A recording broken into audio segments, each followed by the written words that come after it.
Hello and welcome to the training log for the week of January 30th, 2023. This is the fifth week of rip and tear and the fifth week of my bulk. And this week we had a bit of a disruption to my training. So we're going to talk about that, talk about how I got back from it, and then look at a bit of what I did this week.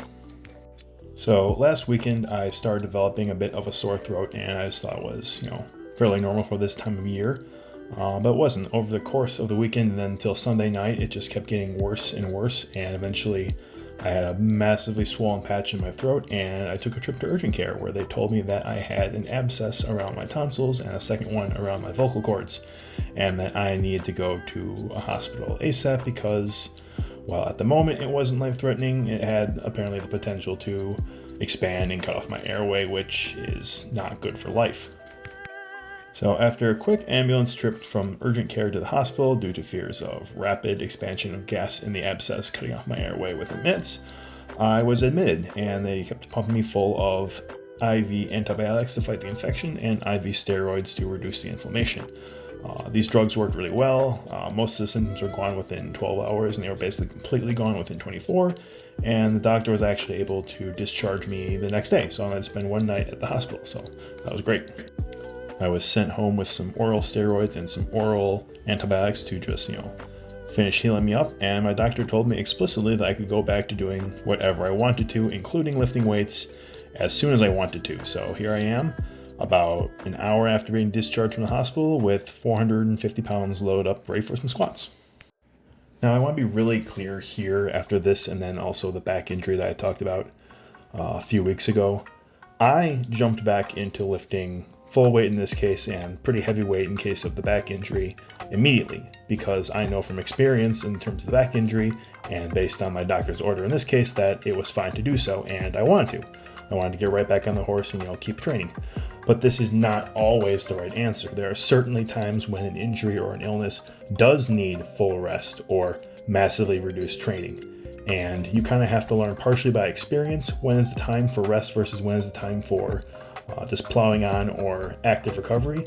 And when in doubt, maybe listen to your medical healthcare professional.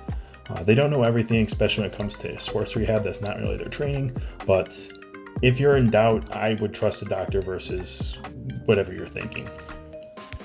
So with that bit of a nuance or maybe a warning out of the way, these squats went pretty well. The first week of every month in rip and tear is kind of not quite a deload, but easier week. There are no AMRAPs. The weights kind of reset down to lower weights, so it was a pretty good time to have this illness problem. But this squat set and the subsequent bench sets were done after only 5 hours of sleep the night before on Monday, because they were in and out of my hospital room changing IVs all night, and 0 hours of sleep on Sunday night because my throat was so swollen I just literally could not sleep. So not a lot of rest, not a lot of food because I couldn't swallow, but I got the sets done, so that was really, really nice. It's always good to see that your floor, and in this case I don't know how much lower my floor could be, is getting higher. I mean, that's still sets with 450 pounds on quite possibly the worst conditions I can think of, so pretty happy to see that that's still doable. Same story with these bench sets at 3 plates. Went surprisingly smooth for these sets of 5. You can see my helpful dog spotter there before. Usually I keep him upstairs when I'm lifting, but he was alone the whole day before, so I figured he'd come down, and he just sometimes doesn't understand that lifting is a solo activity, not a team sport. So after getting these sets of 5 done so well, in a bit of a fit of mania, I decided that under all the conditions I just described, I could totally hit a new rep PR for 315. And spoiler alert, I could not. In retrospect, super obvious, but I got the wrist wraps and the wrist sleeves, and I went for it. I think I got 8 or 9 reps, which is not a bad set, but it's definitely not a PR. And I got to display the functional application of learning the Zercher hold. I think pretty good for the conditions described most of this week. It wasn't exactly a stellar week by any means, but as I already said, it's an easy week, so it was good timing. I got every session done. I missed my workout on Monday, obviously, but Tuesday is an optional rest day, so I was able to repeat Monday's workout on that Tuesday and not actually miss any planned sessions, so that was nice. But most of the rest of the week, I got the sessions done, maybe cut out some accessory volume. I was a little bit tired and kind of out of it. It might be just a side effect of the antibiotics and steroids, or it might be just that I'm 5 weeks into the bulk and I'm going to start running into issues with fatigue accumulation. So I guess to go on a bit of a tangent to give some lifting life advice, you're going to have weeks where stuff either goes wrong externally, or you're just tired, or you're not feeling it, or you otherwise aren't performing at your 100%. And these kind of weeks used to really bother me. I felt like they were backslides. I felt like I could be trying hard, but I just wasn't, like it was a personal failing. And that's just not really true. Like as a person, you're not going to be consistent physically or mentally. And it's okay to have a week where you're just kind of, get the workouts done. They don't have to be super awesome workouts. You're not going to be able to consistently have great workouts because for one, your body can't sustain that. And for two, what constitutes a great workout is relative. So you can't have great workouts without having bad workouts. And if you never have a bad workout, then every workout is just kind of okay. It's the average. So if you're having a bad week, just, get through it, get what you need to get done, and don't worry about it so much. Don't let it drag in the back of your mind. Don't force yourself to stay in the gym when you're just completely either gassed physically or just not there mentally. Obviously, if that's the case every week, you need to address that problem. But if it's just a sometimes thing, then, let it happen. It's not the end of the world. As kind of example of that in practice, these last two videos were essentially everything I did on Sunday. On Sundays, I normally drive to the gym to hit a full lower body hypertrophy day. But for one, I was feeling relatively sick at this point. It wasn't as bad as it was this night, but it was still not great. And for two, we just got shit on by a bunch of snow and they hadn't finished clearing the road. So between those two things, I decided to just, use all the gym equipment in my basement versus driving to a gym. So all I did on Sunday was the hamstring curls, which you just saw. I like doing the way I did there. If you want to go back and watch the actual video, if you start with your hands out and slowly kind of move them closer to your body, you're able to hit kind of a mechanical drop set. As you bring your mass closer to the pivot point at your knees, you are effectively reducing the load.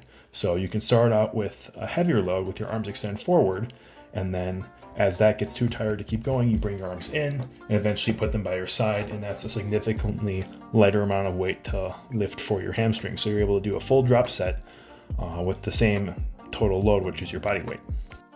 And then these are just Hatfield squats using the Mars bar. I like Hatfields. I don't use them much in train. They're mostly just kind of a fun thing, but I do think that if you have this equipment but you do not have a good leg press, they fill kind of a similar niche.